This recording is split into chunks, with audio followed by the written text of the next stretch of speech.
Hi everyone, welcome to JSCM Impact Conversations. We have another interesting conversation today, and I am really excited to introduce a very important thought leader when it comes to environmental justice and societal transformations. Today, I am joined by Ashish Kothari. Ashish is an Indian environmentalist working on developments, biodiversity, policies, and alternatives. So far, Ashish has published more than 30 books and hundreds of articles, so please reach out to him and read his work. And today we will talk about plurality, alternatives, and just transition. So hopefully today's discussion will inspire you, and as researchers will give you some ideas, pathways, and inspirations to move forward. Without further ado, now I am introducing Ashish, and you are welcome to the JSCM Impact Conversations.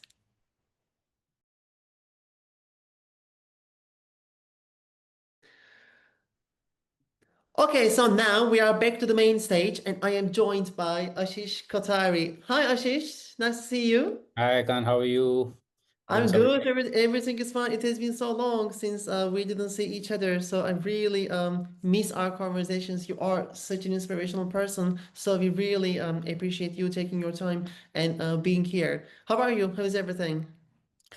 Everything is, of course, not so good, but I'm fine, and I guess all of us continue struggling with our own ideals, and we do what we have to do.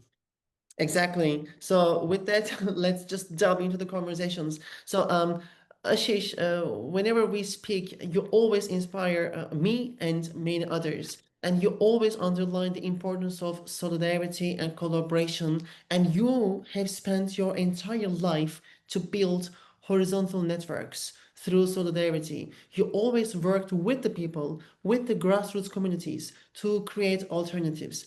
I want to understand a little bit how have you managed to create and sustain people's movements with your experiences? Because also in those movements, we have so much diversity and diverse opinions. But in your experiences, in those alternatives, we always ensure that diversity and authenticity are respected, and these different ideas are somehow transformed into a joint philosophy. And I wanted to understand better how have you created all those horizontal networks with the people? Well, Hakan, I mean, I think from my childhood, the influences that I had, I guess, from parents and my schooling and friends and all of that was that it was about being democratic, right? So being open to the views and ideas and practices of other people and of the rest of nature, and trying to create. Basically saying that, if diversity is good, because when you have two people or five people or whatever with different points of view and they come together in a spirit of constructive dialogue, something new emerges, something exciting emerges. We go beyond what has always been conventional. So that's something that I think I learned right when I was very young in school. And so the organization that I helped to create, Kalpavriksh, with which I still work 46 years later, was kind of built on that principle that everybody would be a decision maker. There'll be no president and secretary and whatnot. And then, but we also realize that a single organization obviously cannot make the sorts of transformations towards justice and ecology and all of that that we want. So we have to build collaboration, solidarity, networks, alliances within India, but also across the world. But the same principle of internal democracy needs to work. What we are demanding of the external world also has to work within us. So whether it's equality of genders or it is equality of different people coming from different background and cultures and so on, and then trying to create the possibilities of people who otherwise may not understand each other, may not know about each other, the possibilities of setting up a slow dialogue in which we can understand each other and build the trust. Because if you realize that you're talking about thousands and thousands of people being eventually part of the networks that we help to create, without trust, this won't work. You have to, and that comes slowly. So these are some of the principles, and also then respect. So if I want to be respected for what I'm saying and doing and so on, I need to also respect everybody else who are doing things with their own perspectives, their own knowledge systems, and so on, and their own backgrounds. So that is what we've been trying to create in these national and global networks. And I have to say here that also we try and work with the principles that nature also works with. Now, if you see a rainforest, for instance, or a grassland, there's no central leader, no. It's not like somebody is dictating, okay, this is how the rainforest is going to exist and thrive and survive, and they've thrived for millions of years, right? Or the seas or the oceans, whatever, any ecosystem that you take. And so, learning from that principle, also saying, can we actually can't be completely leaderless, but as horizontal as possible, the kind of collaborations and networking. So, these are some of the principles we've tried using. Thank you, Ashish. This is really inspirational, but also really impactful. So we are talking about flat societies in which democracy and equality are embedded with the people, with their power. Also, I take away some important lessons from you. You always talk about ecological justice and social justice as one concept, and you always also integrate living and non-living resources into this transformation. Also, you mentioned empathy, alliance, respect, all these intangible values that actually make us human beings. And it is always important to bring all those emotions to these conversations, and just to make sure this transformation becomes people-centered. Ashish, I want to talk about your articles and your books. So far, you have published more than 30 books and hundreds of articles, and I will put all the links in the conversation box. So everyone, please follow Ashish's work and his contributions. Also, in your work, I love one fact and one thing. It's always so important. In these big transformations, there is always a tension between short-term actions and long-term intergenerational change. And this is the concept of just transition, how to really take action today without creating long-term intergenerational injustice. Ashish, can we talk about just transition a little bit? How do you define just transition, and how should we understand the concept of just transition? Yeah, so for me, actually, eventually we need fundamental transformations. Okay, we need transformations in our political system, in our cultural systems, in our social systems, in our economic systems, right? And all of these on the basis of an ecological foundation, respect for the rest of nature. And I think but we cannot get to these transformations overnight. I mean, just to give you an example, I don't believe in the nation state. I don't believe in electoral so-called democracy. I don't even think they're democratic. And we're seeing what's happening all over the world in these so-called liberal Western electoral democracies. What I believe in is that democracy, or what we call Swaraj here in India, is about each one of us having the power to take decisions for things affecting my life and the life of my community collectively, but in a way that is responsible for the lives and the happiness and the well-being of other people and other communities and the rest of nature. Now, that's responsible, direct, radical, ecological democracy, right? Now, but we cannot get from here, where we have authoritarianism and everybody seems to believe that elections are the ultimate sign of democracy, straight into that form. So what we have to do is the transitions towards that transformation is where we seek more and more and more cracks in the current system. We try and create the reforms in the current system, reforms that lead to transformation, not reforms that further sustain the status quo, right? So, for instance, the rights of people, the collective rights of people, territorial self-determination, things like that, which people have been struggling for, indigenous peoples, local communities, others have been struggling for. Um, and so to say that in the short run, we negotiate with whatever, whether it's the market or the state or whatever, but from a position of our own power and towards fundamentally transforming them eventually towards local economic and political power. The same thing you can say about transforming things like patriarchy, or in the case of India, casteism, right? Overnight, it's not going to happen.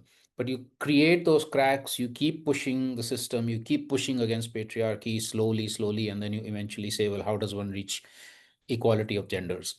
So I think this is how I would look at just transition. And I would also say that we use something that I've mentioned earlier, I think to you also, is the what we call the flower of transformation. Now, in this flower of transformation, the political transformation, the economic transformation, the social justice transformation, the cultural sustainability and diversity, and so on, and the ecological regenerativeness have to come together. They are intersecting, they have to be worked on together.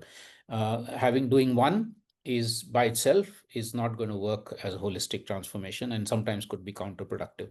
So that's the ultimate game, sort of goal that we have, but we work on it at sort of different levels in different ways. And one final thing I need to say also is that we don't work with universal solutions. We believe in a pluriversal world, right?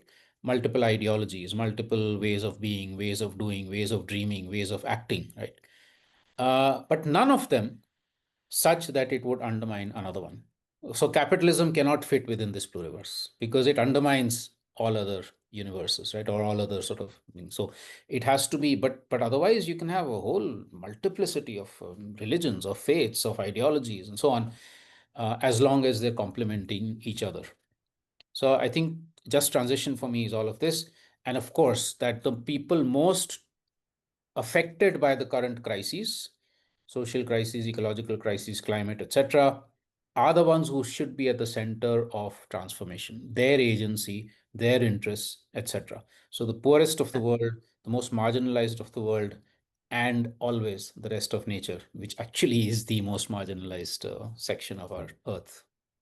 Exactly, and these are really important points. We have to be people oriented and also nature oriented because we are marginalizing these individuals, but also our natural resources with the current system. Also, in our research with Just Transition, which you are also aware, we are looking into textile and clothing industry, and the people that are marginalized by the system are never acknowledged, and they are never actually given the voice to raise their concerns, ask questions, or even to deliver their suggestions. But actually, their agency, their ideas, and their suggestions are everything, and they have tacit knowledge, and they have really context specific ideas that can work. And you say something really important, which always stays with me actually.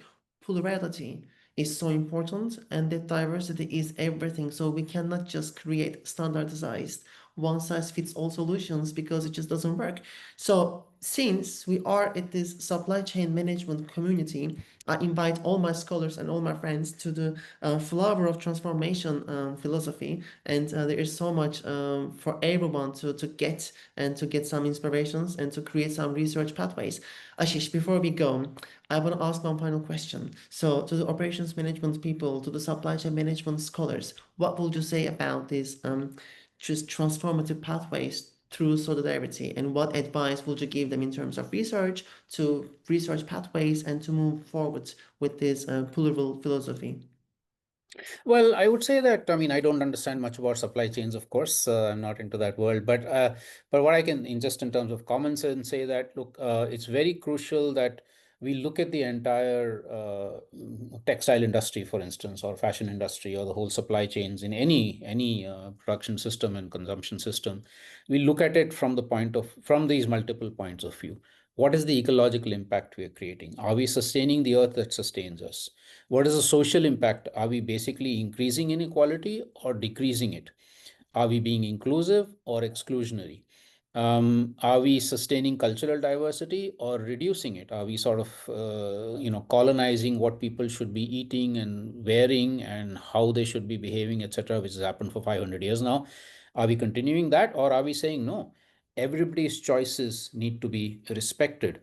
Are we learning from not just the what should I say, the gurus of textiles and fashion, the so-called gurus of textiles and fashions, or are we also learning from the ways in which indigenous people dress themselves, or in which nature dresses itself?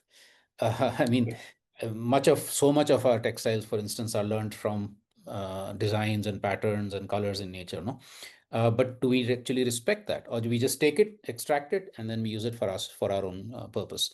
So I think this kind of thing of basically respecting everybody we work with, the workers that are producing the things we're doing, the people who are transporting the things we're doing, the nature that gives us the dyes or the textile, the sort of yarn or whatever comes from nature for us, including just fresh air and water. No, without that, where would we be? So I think if we do that, if we actually look at it from that multiple holistic point of view, then we begin to change our supply chains or consumption patterns in ways that are truly sustaining the earth and sustaining all the people, not just a handful of people who are becoming richer and more powerful, which is unfortunately what the world is right now.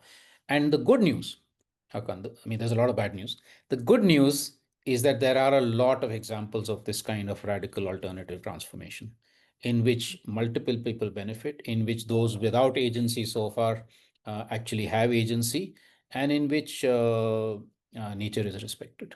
So let's learn from those examples on the ground of what is possible and then what more needs to be done. Ashish, thank you so much. And you said something really important. We have those stories, we have fantastic narratives. As the researchers, our task is just to build conversations with the communities. Also, not to see them as one stop shops or research subjects, but to build conversations and relations with these people to really make sure we are in this together and we are friends through solidarity to transform the industry. So we have so much to do, and supply chain management researchers, you are more than welcome to explore, Ashish, all these initiatives, including Vikalp Sangam and also Global Tapestry of Alternatives. And we will be in touch. Ashish, thank you so much for your time. I'm really grateful to you for everything you have done. Thank you, Akan. Thanks a lot for this opportunity. Perfect. Thank you, everyone. So we hope you enjoyed the conversation as much as we did, and we will see you at the next episode. And please get in touch with Ashish. And this is just the beginning of our transformative conversations for a better world for everyone. Thank you all. See you. Thank you. Dhन्यवाद.